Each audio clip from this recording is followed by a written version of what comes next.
বৈশাখী মেলার দোকান ভিটি বন্টন নিয়ে রহিমপুরে রক্তক্ষয়ী সংঘর্ষ, আহত বুথ সভাপতি। তবে মেলাকে কেন্দ্র করে আর যাতে কোনো অপ্রীতিকর ঘটনা না ঘটে তার জন্য রহিমপুর বাজারে পুলিশ ট্রেসার মোতায়েন করা হয়েছে। কলমচুরা থানার অন্তর্গত রহিমপুর বাজারে বৈশাখী মেলাকে কেন্দ্র করে দুই পক্ষের মধ্যে রক্তক্ষয়ী সংঘর্ষের ঘটনা ঘটে। এতে গুরুতর আহত হয় দুইজন। এরা হলেন শাসক দল বিজেপির বুথ সভাপতি খোরশেদ আলম এবং বাজারের চা দোকানি শাহজাহান মিয়া ওরফে ধনা মিয়া। ঘটনার বিবরণে জানা যায়, অন্যান্য বছরে নেই বছরও রহিমপুর বাজারে শনিবার থেকে শুরু হতে চলছে বৈশাখী মেলা। এই মেলায় ত্রিপুরার বিভিন্ন প্রান্ত থেকে ক্ষুদ্র ব্যবসায়ীরা নানা রকমারি দোকান দিতে আসেন। এই মেলাকে কেন্দ্র করে একটি মেলা কমিটি গঠন করা হয়েছে। মেলার সমস্ত কিছু পরিচালনা করে থাকেন এই মেলা কমিটি। ফলে রহিমপুর বাজারে মেলা কমিটির সিদ্ধান্ত অনুযায়ী শাহজাহান মিয়া চা দোকানের সামনে মেলায় অংশগ্রহণ করা একটি বহিরাগত দোকানিকে দোকান দেওয়ার জন্য বলা হয় এবং সেই মতো করে বহিরাগত দোকানদার সেখানে দোকান বসাতে গেলে শাহজাহান মিয়া বাধা দেয়। তার বক্তব্য, এখানে দোকান বসলে তার ব্যবসার ক্ষতি হবে। এতে মেলা কমিটির সম্পাদক তথা শাসক বিজেপি দলের বুথ সভাপতি খোরশেদ আলম চা বিক্রেতা শাহজাহান মিয়ার সঙ্গে কথা বলতে আসে। প্রথমে দুজনের মধ্যে বেশ কিছু সময় বাকবিতণ্ডা হয়। বাকবিতণ্ডার সাথে সাথে উভয়ের মধ্যে হাতাহাতি হলে উভয়ে কম বেশ আহত হয়। এক পর্যায়ে চা দোকানি শাহজাহান মিয়া তার দোকানে থাকা তরমুজ কাটা ছুরি দিয়ে খুরশিদ আলমের পেটের উপরিভাগে আঘাত করে।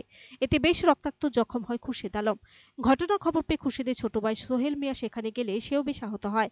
এদিকে ঘটনা চার হতে মেলা কমিটির লোকজন সহ বাজারের লোকজন সেখানে ভিড় জমাতে ঘটনাস্থল থেকে চম্পট দেয় চা দোকানি শাহজাহান মিয়া। ছুরিকাঘাতে আহত খুরশিদকে তড়িঘড়ি বক্সনগর সামাজিক স্বাস্থ্য কেন্দ্রে নিয়ে যাওয়া হলে কর্তব্যরত চিকিৎসক তাকে প্রাথমিক চিকিৎসা দিয়ে উন্নত চিকিৎসার জন্য রাজধানীর আইএলএস হাসপাতালে রেফার করে। এদিকে ঘটনা খবর পেয়ে কলমচুরা থানা পুলিশ ঘটনাস্থলে ছুটে গিয়ে ঘটনার তদন্ত শুরু করেন এবং অভিযুক্তকে গ্রেফতার করার জন্য তার বাড়িসহ এলাকায় তল্লাশি চালিয়ে তাকে গ্রেফতার করে প্রথমে হাসপাতালে এবং সেখানে প্রাথমিক চিকিৎসা দিয়ে থানায় নিয়ে আসেন। এদিকে ঘটনাকে কেন্দ্র করে পরবর্তীতে যাতে কোনো অপ্রীতিকর ঘটনা না ঘটে তার জন্য রহিমপুর বাজারে পুলিশ ট্রেসার মোতায়েন করা হয়েছে। গাই দিছে যেমন নাম আপনার নাম ধনা ডাকসারে আবার শাহজাহান ডাকসারে আর যেটা গাই খেয়েছে আপনারা খুশি। মেলার ভাড়া দিছিল, মেলা ভাড়া দিছে আমার দোকানের সামনে। আমি আগে একটা দোকান আমার বাইঙ্গা, তারা মালপত্র দোকানের কিন্তু বাইঙ্গা একবার খুচনাচ করে নিয়েছে। মাটি না গেছে, আবার একটা ভাড়া দোকান শুরু হয়েছে। ভাড়া দোকানের মধ্যে দোকান চালাইতে আছি। এরপরে এই আমার সাটার ধরুন আগার আইনে একটা দোকান দিতে আছে।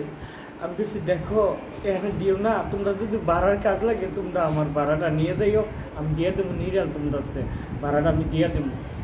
আলমগীরের সিসি ক্যামেরা আছে ওই দিকে থেকে আমার দোকানের সামনে ইয়া আমার এই দূরের মধ্যে দৌড়িয়া আমার মায়ের ছুরি লাগাইছে 13-14 জনে। আমি যান বাঁচাইতে পারি না। এরপরে ইয়া আমার হাতে ছিল তরমুজ কাটিংটা ছুরি, এই তরমুজ কাটতে আসি ফ্রিজে ভরে রাখছি, দেখে এর ফ্রিজ না পাই গেছে।